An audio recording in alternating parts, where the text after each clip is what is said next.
Welcome to our next session, which we've called The Power of Trusted First-Party Data, which we're holding with the Wall Street Journal and Barron's Group. And I'm delighted to welcome David Minkin, who is VP Strategic Planning and Delivery and General Manager of the Exchange at Wall Street Journal Barron's Group. So welcome, David. Thanks so much, Gideon. I'm excited to be here today. Good. So the topic, the reason we're gathered here is we're asking them about this. As the third-party cookie crumbles, the future of ad tech is changing fast, and we need to find ways to measure effectiveness using other forms of data, further increase the use of closed premium environments where first-party data is held, or turn our attention to focus on building brands online. Okay, but what does this look like in practice? What does the future of ad tech look like for a premium publisher? And how can trusted first-party data be used to help build brands as well as deliver ROI? And I think this is a topic that really is of massive interest to marketers and everyone who believes in premium content and premium advertising environments.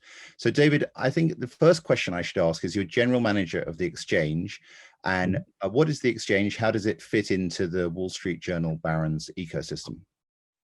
Yeah, so the way I like to think about it is, the Wall Street Journal, Barron's, MarketWatch, we are reaching this audience of business executives, influencers.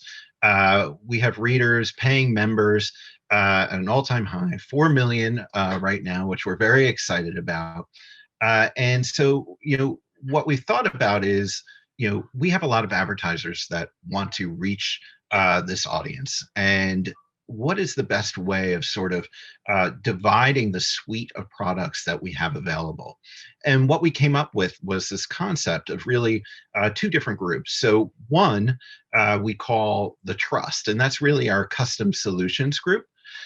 So you can think about it as dedicated to content creation, innovative editorial, event sponsorships. They're creating articles, they're creating video. It's our brand studio.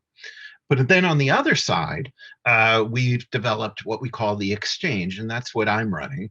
And this is really increasingly where our automated product set lives, and it's leveraging our first-party data. It's highly focused on our ad tech solutions. And that's not to say that the Trust doesn't use our first-party data or our ad tech solutions. It certainly does.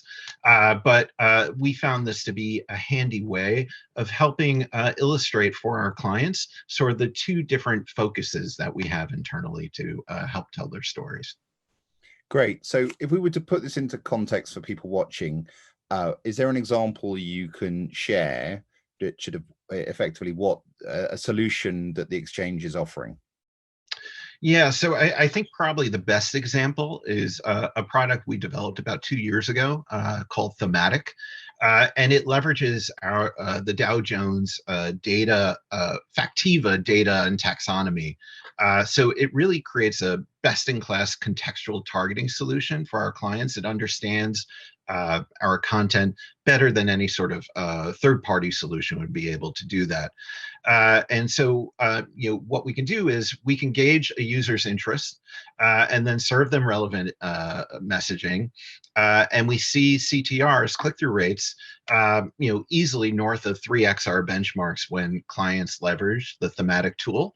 And so what already, when it launched, was a popular product amongst our advertising customers, has really only increased in popularity given the great performance that we see with it. Now, I started off by saying we're talking about the demise or the decline of the third-party cookie. And if we step back from the your publications, we talk about how significant this is as a change in the digital advertising ecosystem. How big a deal is it in your view? Look, I think that it's a massive deal.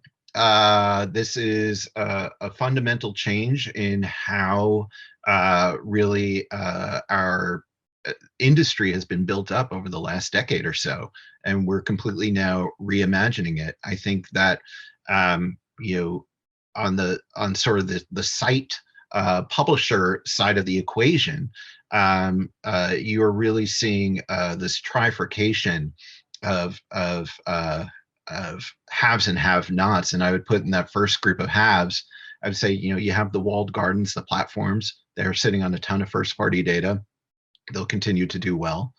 I think then you also have the premium publishers like WSJ Barron's group, and for them, they have a loyal paying audience, and we have real insight on this audience, a lot of deterministic data that we can leverage on behalf of our advertisers, and so I think that puts us in that group of haves.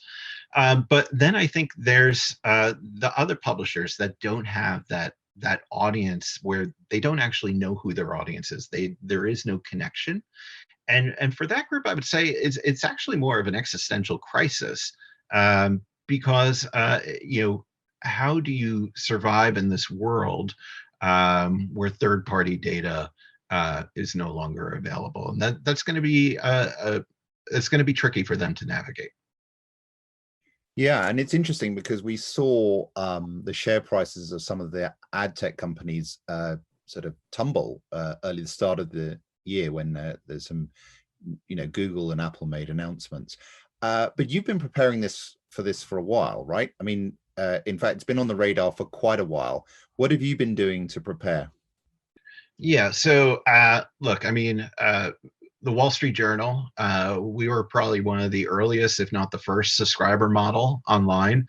We launched our site back in the 90s, our paywall, that is.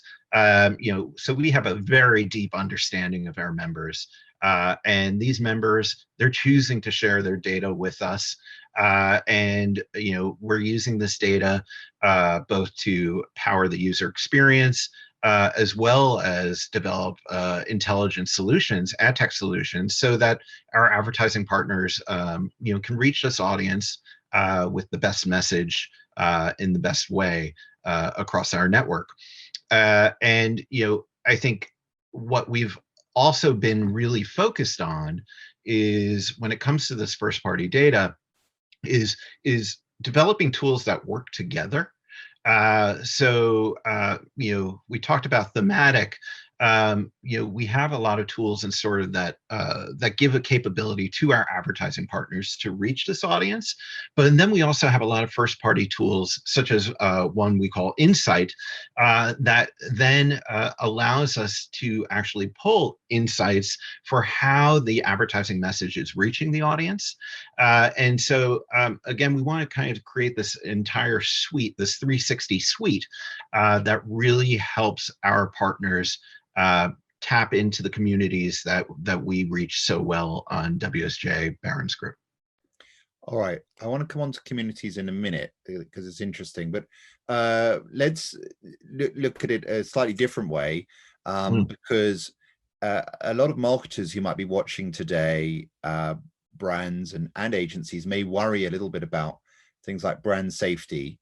And of course, you're a premium publisher, but still you're reporting on some topics and events that might be, well, they might be a worry for some marketers, wrongly or rightly. So I wondered, what are you hearing from brands, and how are you addressing that? Yeah, so brand safety is definitely a big issue for a lot of the advertisers we work with. I think over the past couple of years, there's only been more interest in brand safety solutions because of whether it's politics or COVID or whatever it might be that's happening around the world. And the tool that's been sort of created for this, to deal with this, has been the keyword block list. But that's really sort of a blunt instrument for dealing with this. And it's worked well for the advertisers, for the agencies, for the ad tech companies. Hasn't really worked well for publishers, specifically premium publishers. And so our belief really is that you should have a solution that helps all the players in the ecosystem. So what we've done is we've created a tool internally that we call Safe Suite. And really what it allows is the ability to tap in and understand the sentiment and the context of our content.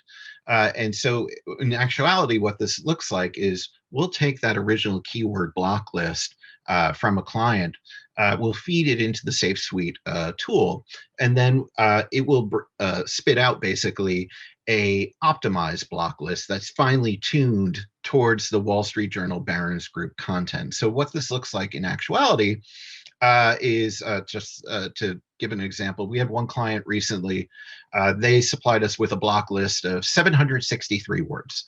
And we were able to see that that block list was blocking about 55% of positive articles about that advertiser and 81% of negative articles about that advertiser.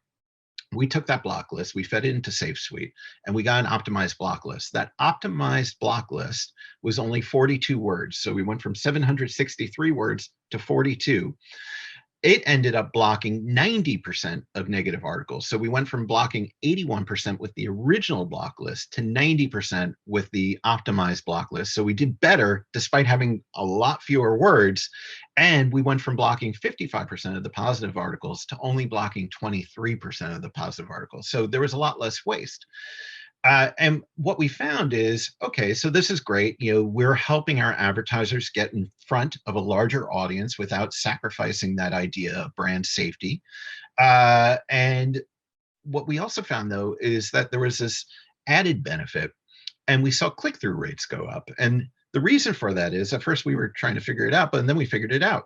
We're opening up so much more inventory across the board, 3 times more inventory in most cases, that our internal systems, you know, our ad server basically can optimize over a much larger breadth of inventory. And so you just see performance going through the roof across the board when we start leveraging a tool like Safe Suite. So we've been really excited by the effects that it's been having. And we're seeing the traction in the amongst our clients only increase. The demand is only increasing over time. Very interesting. Now, you mentioned communities before, and it's a subject we also discussed at a recent campaign roundtable with your colleague Anna Foote, and that was at Media 360, which we ran in the UK in May. So tell me a bit more about communities, because you've got 4 million people that you've got information on, who I guess you're saying actually share bits of information about themselves with you. So what are the kind of communities, and tell us just, I guess, how that works for advertisers? Yeah, so I mean, you know, when we think about the Wall Street Journal or Barron's Group, you know, Barron's and MarketWatch, you know, we are these sites of trusted business and financial news. But we also see it go much more deeper than that. It's really about the layers of information that we're providing to our audience that are specific to industries, specific to job functions. So, for example, we have a content area called CMO Today, and it's a yeah, there you go. It's a section of the Wall Street Journal. It's also a daily newsletter produced by a dedicated team in our newsroom. And so, you know, we can bring these audiences together at editorially led events. So we have our CMO network. And then, of course, we're producing content on our brands that help create and facilitate this community and other communities. You know, the convening power that we have, that we can then bring these audiences to these live events, I think only speaks to sort of our power